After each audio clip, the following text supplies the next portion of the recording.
all of those videos are my most watched videos. I think combined together, all of those videos had like 300,000 views. And I'm never gonna put them back on the internet ever again. So you know how they always say hindsight is 2020. So now that it's been 7 months that I've been single and out of my relationship, I've been able to actually look back critically from almost like a distant point of view where I no longer feel like a deep sense of pain or resentment or anything like that, and just look at the situation for what it was. And in part why I really regret uploading my breakup video, because never in a million years did I ever think that it was going to get as much views as it did, and that so much people would have commented on our relationship or on us just as individuals, good and bad. And I also kind of just wanted to talk about the hidden relationship dynamic on social media within our generation. So a lot of you guys who are my subscribers know that I had a podcast with my ex Mike called Mackin with Michael. And it was just something that we would do for fun because we always thought that we had really good conversations with one another. And yeah, we started a podcast just talking about the nuances of relationships.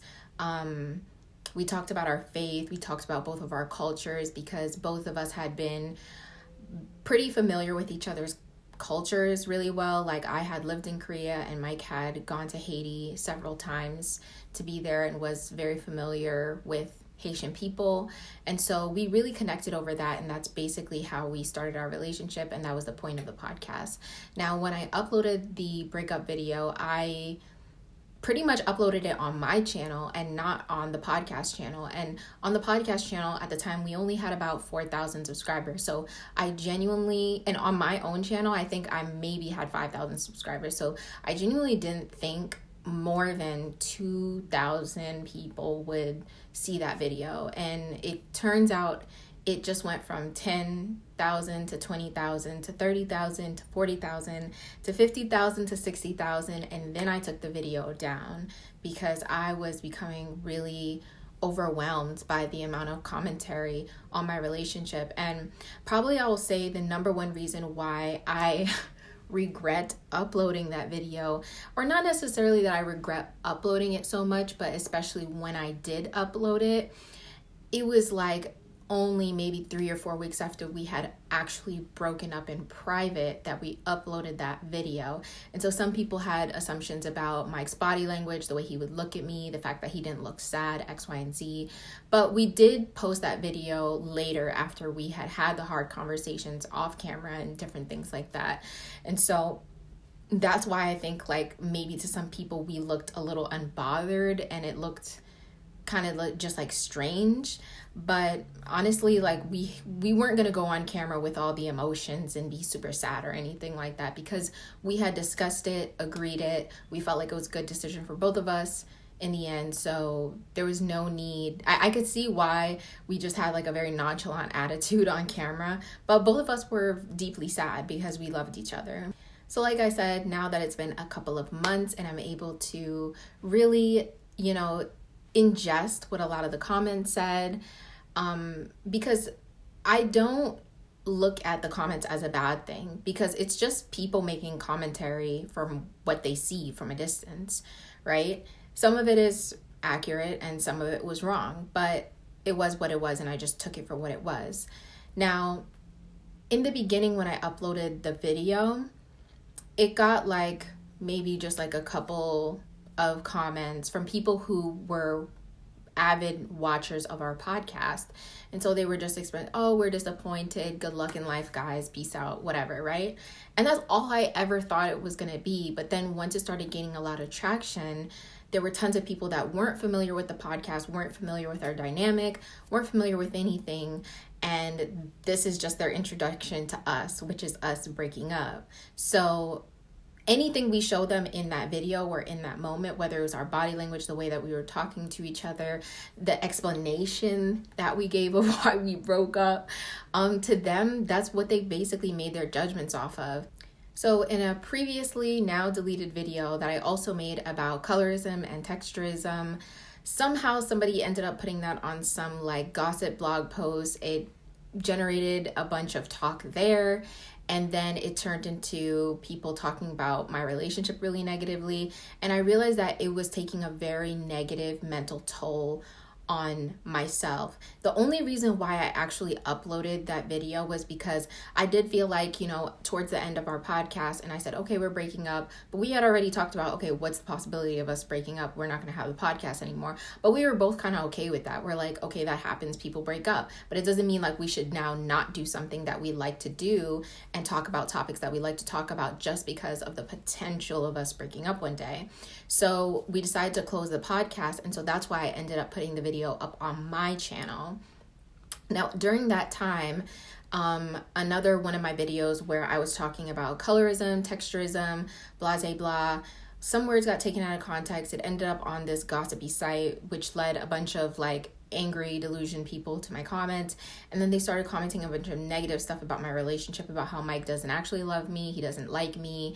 I should leave the relationship, X, Y, and Z. And it definitely started taking a mental toll on me. And I think that my breakup would have been a lot smoother and the healing process would have been a lot easier had I not had 60,000 people commenting on what they thought was the end of my relationship and how it ended, why it ended, blah, blah, blah. At the end of the day, I ended up closing the comment section about like 3 weeks later. And I just wrote that at the end of the day, my loyalty is going to be to Mike. Like, Mike never abused me. He never battered me. He never cheated on me. If anything, he was a wildly exceptional partner to me. And in a lot of ways, he rose the standard of what I'm looking for in a potential partner. So I'm never going to go in the comments and like jump on the bandwagon with people in the comments and just like kind of bash him. And I think that's what some people were expecting me to do to some degree, because they were expecting me to be upset with him, and I wasn't. There was one of my subscribers that commented and she was like, I don't understand. She said, if I were you, I would close the comment section, because she's like, I don't understand why people are like deeping the video so much. Like, people break up every day. Me and my boyfriend, we talk about realistically all the time how we could break up. And so she was like, I would close the comment section. And I was thinking about it for a while. But then when she commented that, I was like, yeah, that's like the confirmation that I needed to close this. Because I think that the process of healing would have been a lot smoother had I not been reading the comments and responding to people, because it had only been 3 weeks and then I uploaded the video. So the breakup was still very fresh. Mike and I were still talking. We were still seeing each other. We were still hanging out here and there. And when my mom got really sick with COVID, he was there for me a lot. So it did not help. And that kind of wants to lead me into another conversation about privating your relationships off of social media, and how genuinely, honestly, the most successful relationships that I have seen around me in my personal life are ones that are literally off social media. Like, I'm not even kidding. Like, the guys that literally have a lack of social media presence, they look like a 2 on Instagram, but they're a 10 in person, personality and looks wise. They just don't really market themselves socially on a social platform. Those are the most like genuine, humble, wholesome guys that I literally have ever met. And while I do not think that there is anything wrong with posting your partner on social media, I think for me going forward in the future, I probably still am going to post my partner on social media, because I don't think there's anything wrong with that. But I definitely will limit the amount of information about our relationship as possible as I can, also without trying to be performative, because the point of these social platforms is to share your life, right? To share your life. But there's like this fine line between, it's like you're sharing pictures and posts, but you're not saying much, or you're saying a lot without not saying anything. I genuinely feel like in our breakup video, we were saying a lot without saying things. And it's crazy because it's a 50-minute video. It's pretty long. You would have thought that we would have said a lot, but there was still a lot that was unsaid. Like, we just put out the version to people that we thought was appropriate.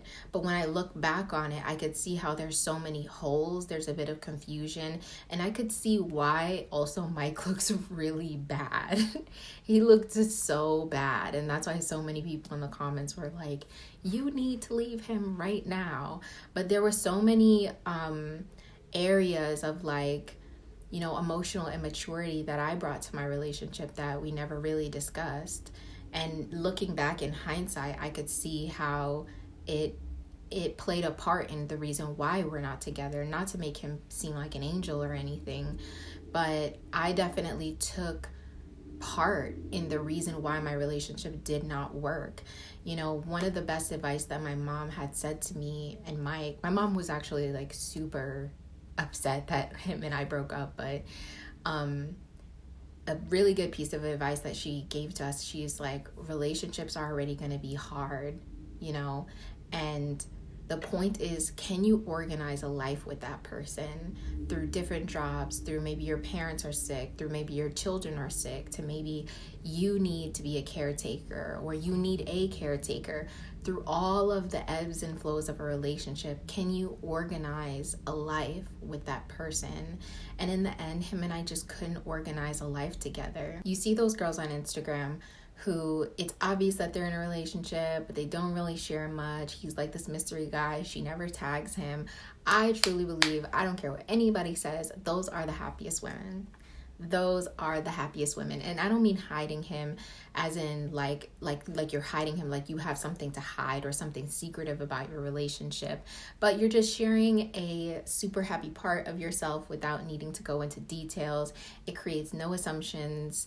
And going forward, I honestly think that's how I'm probably going to be open about my relationships in any way.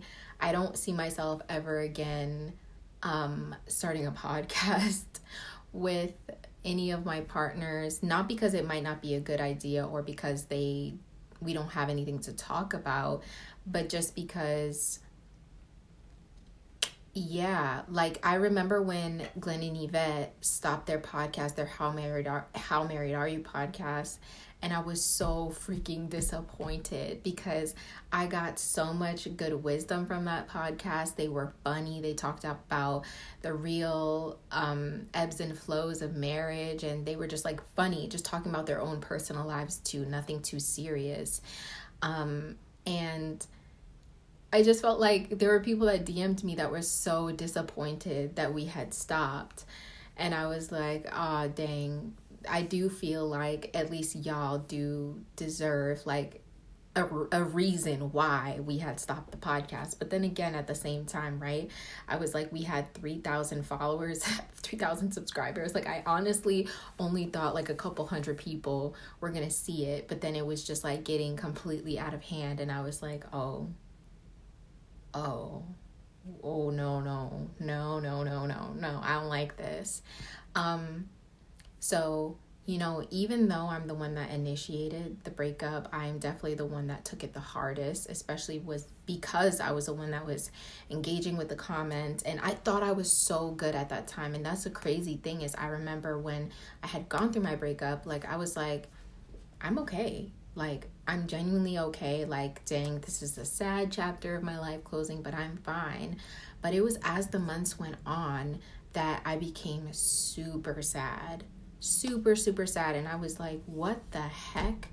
Like, what the heck? And, you know, releasing that video, I even thought to myself, man, there's that even caused a lot more heartache and made it harder. And I thought, well, there's the potential of us ever getting back together again too, you know, because to me, I was like reading the comments and I'd be like, yeah, that person's right. Yeah, that's true.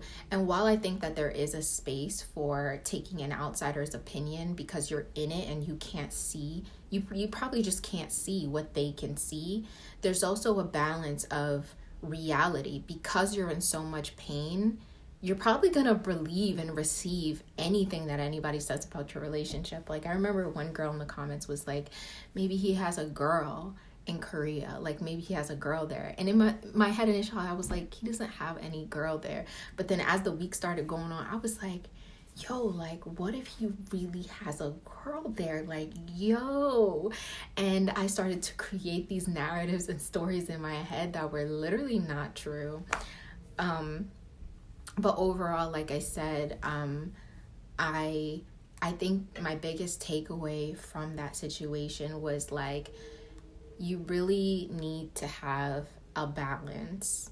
There really needs to be a better balance of how you present your relationship to the world, because there can be some serious emotional ramifications if I'm not careful with that. And that's just something I've learned. And even looking at people who are like actually famous people, I fully understand why they're so private about their lives, because it's like the assumptions that people come up with, it absolutely will trickle its way into your relationship if you don't have super strong boundaries. And people could say all the time, oh, it's just the internet, you gotta have strong skin, you gotta have tough skin, like you can't take what people say seriously, blah blah blah blah. Even somebody as hard and tough as Cardi B would talk about how she would like break down crying at just what the public would think of her in general, or how the public would comment on her relationship. And she would be like, bro, like, last time I checked, none of our relationships are perfect. Mine just happens to be in public. I did get the feeling of like some people also trying to humble me via the internet. Again, just like for sticking up for Mike and stuff like that. And anytime I get that sense that anybody's trying to quote unquote teach you something, or you should learn something, but they have a low key, like a tone of like, I'm trying to humble you. Nobody learns anything that way ever. And so to me, it goes in one ear and out the other. It doesn't even matter what you're saying to me. It's like good information that is for my best interest. The moment that I get the feeling that somebody's trying to humble me while telling me something that's good for my life, I'm immediately like, nah, you don't have the best intentions for me. Like, you don't have the best intentions. But then at the end of the day, like I said, the internet is the internet, you know. And I took a break off of Instagram for a while until I just came back recently, and I realized, like, honestly, this is all fake. Like, this is all fake. This is all people. Everybody's just putting a caricature of a personified version of themselves that they want the world to receive. Like, all of this is performative. Like, all Instagram is performative. It's let me perform and show up in the world in the way that I want the world to see me dress, my hair and makeup to look. You can augment an entire version of yourself, an entire version of your relationship and your reality and your success on social media. And so that's why I started having these conflicting thoughts of like, what's the point of posting only the highlight reels of your relationship? Like, what is the point of that? And I'm actually glad, like, in Mike and I's podcast, we were able to be a little bit more vulnerable and open about things in our relationship, where it just, like, it wasn't perfect. Like, it was not all good. And I think that's why I gravitated more towards like video and even doing my digital diary and stuff like that, because that's just what feels more authentic to me. The whole Instagram highlight reel thing, like, I am just like, I genuinely feel like Gen Z, and I think that's also why the popular craze of TikTok has come up, was because people are finding more vulnerability on these apps like TikTok and Twitter versus Instagram. And I honestly think maybe it might be Gen Z, or might be the generation after Gen Z, but the whole Instagram era is gonna die. The whole highlight reel era is gonna die. It's usually the most vulnerable influencers where you can actually see into their lives that are like the most successful oftentimes anyway. Even if they are trying to like cover up and mask it to look a certain way, people do love vulnerability, but they also love to prey on your vulnerability. And especially when they know you're down, they love to prey on that too. So even, you know, growing my entire Instagram, what am I talking about? You know, even growing my entire YouTube channel, like I'm still a smaller creator. That gave me a huge wake-up call about putting just anything on about your life on the internet. It gave me a huge wake-up call that, like, if I were to ever make a mistake publicly, people are going to drag me. When I found out that, you know, my videos were floating around on these gossip blog posts and people were saying all these, like, just crazy stuff, I was like, I am a small creator and I'm experiencing this. I cannot imagine what bigger creators go through when they make a mistake in public, or when somebody in their relationship makes a mistake in public, because they're going to be told immediately, leave that person, ditch that person. But that logic to me is so weird too, because we see people who have been married for like 30, 40, 50 years plus, and we applaud that, and we aspire to have that, and we say, man, they really stuck it through. They fought for each other. They went through the process, the journey together. But the minute we see somebody in like discomfort, or we see a trait in somebody else's relationship that might not be beneficial to the relationship, we're like, oh sis, you gotta get out of there. You gotta go, baby. But we applaud longevity. We almost applaud, to some degree, we might not really say it on the surface, but long suffering. That is what relationships really are about. Now, I'm not talking about long suffering to the point of abuse, of any form of abuse, but relationships, sometimes you will have to suffer. You will have to make sacrifices for the person. And we don't like talking about that, but we love praising the people that we've seen go through long suffering. But us, ourselves, we may not necessarily want to enter into that. And that's the kind of the unfortunate part, because what Mike and I talk about the reasoning why we broke up, it wasn't even the full reasoning, honestly. It was what we wanted to present to y'all, because we thought at least people who are avid watchers of the podcast should know. But honestly, all the assumptions and things like that were made, and you know, like I showed and I presented a part of myself that hurt the relationship, and so did he.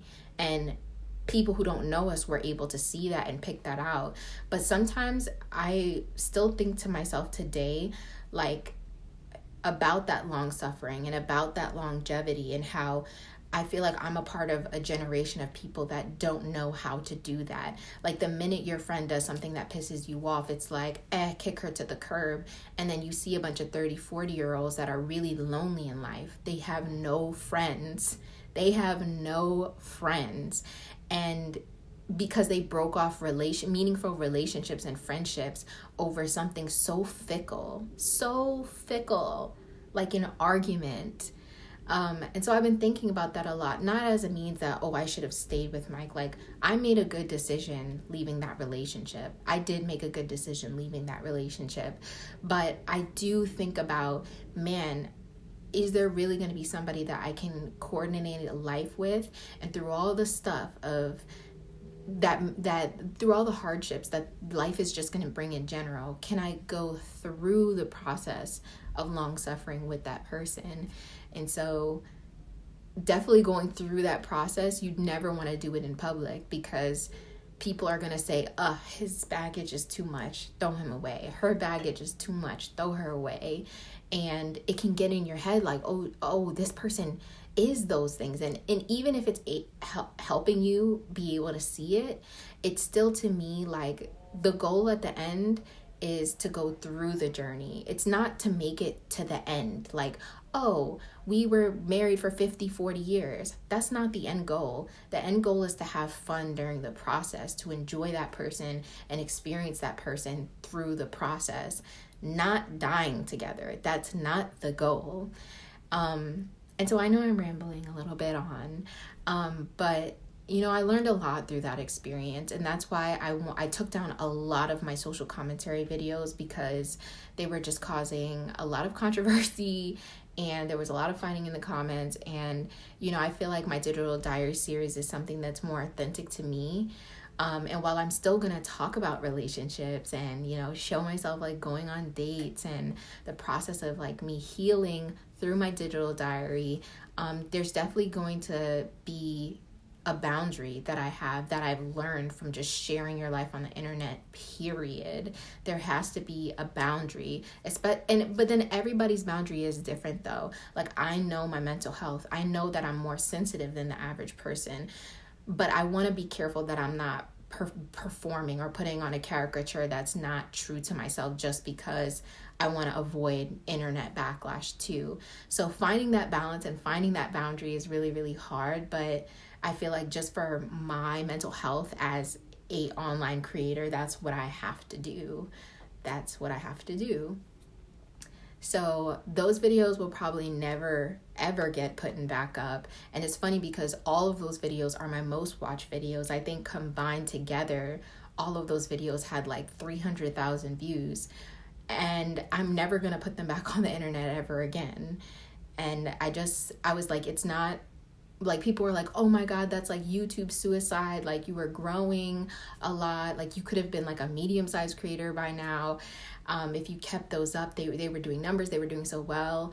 Even to myself, I thought like, dang, I'm making some money. But it's like, I'm kind of like exploiting my relationship in some way. And it wasn't feeling good because I was sad at the time. So I was like, no, I don't care about the money. I do not care about the views. I don't care if it is YouTube suicide, which it is, because you can see by my views how much views my YouTube channel has gone down. But to me, it's not worth it. And this digital diary series is just so much more authentic to me. I have so much fun doing digital storytelling, and I really hope that it's something that I can make a career out of. So that is going to be the end of this video, guys. Thank you for listening to me ramble on. Protect yourself, protect your life, and I'll see you in another video. Bye.